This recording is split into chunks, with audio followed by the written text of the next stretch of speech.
After you get to level 80, there is an increased number of XP required to reach the subsequent levels. But at the same time, you also get more opportunities to earn XP. One of them is something we have discussed already. These are the weekly missions. You see that it's only, when I'm recording, it's a Thursday, but I already collected quite a lot of XP. But there is another thing that is happening daily that earns you a lot of extra XP plus also energy that, according to Monera, it lives forever. So let's get started with an Angel's Trial. You complete it 5 times. You know, by this time you should have completed the whole thing, like all the 22 times 4 levels. So you just sweep, you claim, and you get 200 XP. Then you go to Conflux Plane, you claim, and you get 200 XP. How surprising.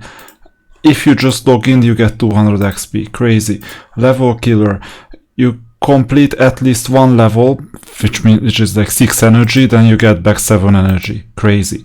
Then you go to Guild Movement, you move just once in the Guild Adventure, 200 XP. This is already 1000 XP plus 35 energy. Now 200 more for playing at least one underground stage. Crazy. And then Duel of Champions, it takes a bit longer because unfortunately the animations could be shortened, but they are not.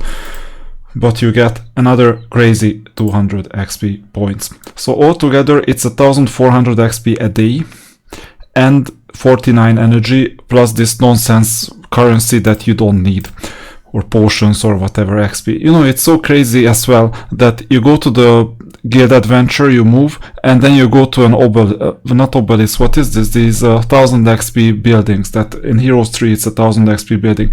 But here you don't want that currency, so you're not happy with that.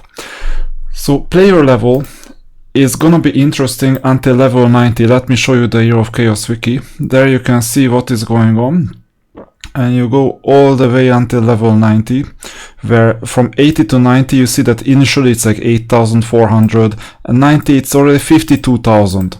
So leveling up takes a lot lower. It's like a geometric increase. You didn't really see this because initially you completed the first 25, 26 levels on one day. This was day 1.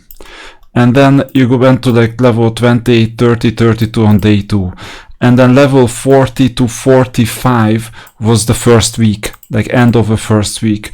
And then we slowed down leveling up because like 4,000, 5,000, 6,000. Now we're up for a challenge because it's a geometrical increase. So essentially what we're gonna do is it's already 15k, then 17,600, 21,800 and so on. So you need that extra XP just to cover this because it will take a while until you get to level 90. And guess what? On level 90 XP will stop altogether because we're gonna have to wait for other players as well to catch up. This is an equalizer in the game that you get the static event triggered here, so there is already fighting, but it starts when the highest level in the whole server reaches level 90. This is when you will get 1,000 points that you have to collect, and each player that is at above, no, not above, exactly at level 90 will get 50 points. So you need either 20 days for one player, or if there are 2 players then like 10 days. And if there are more, then even less days. So this basically enables multiple players to catch up for up to 20 days. And then the static event will start. You've seen that last year. I've created quite a few videos on that. That's nothing really special. So this is when the game is slowing down despite the extra energy. And this is what you also need to consider when building your units, because at this stage you will need a good enough first team. And when is it time to get the second team? It depends. If you're a really high VIP, in that case you might afford to create a second team. If not, then just sticking to your first team secures your arena position. And in the meantime, make sure that when you have commanders, champions, divine heralds, you level them up as much as possible. And then same thing with the alternative vacant units that are in your main union.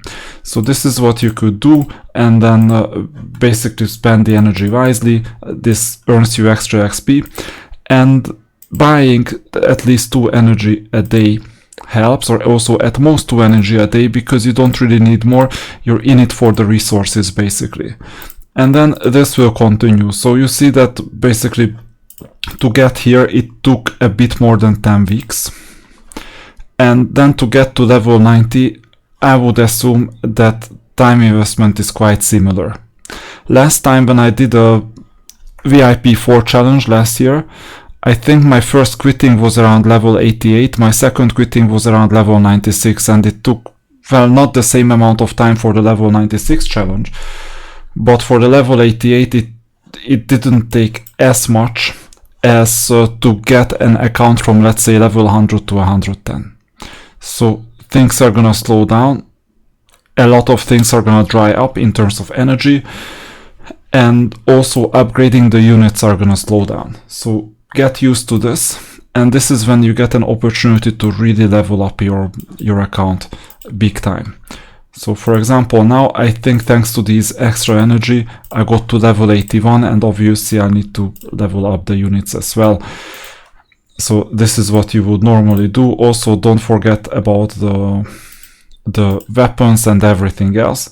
And right now on this account, this is where I am. So 575 versus 679, relatively big difference, and I can afford to keep this hero right here on just level 2.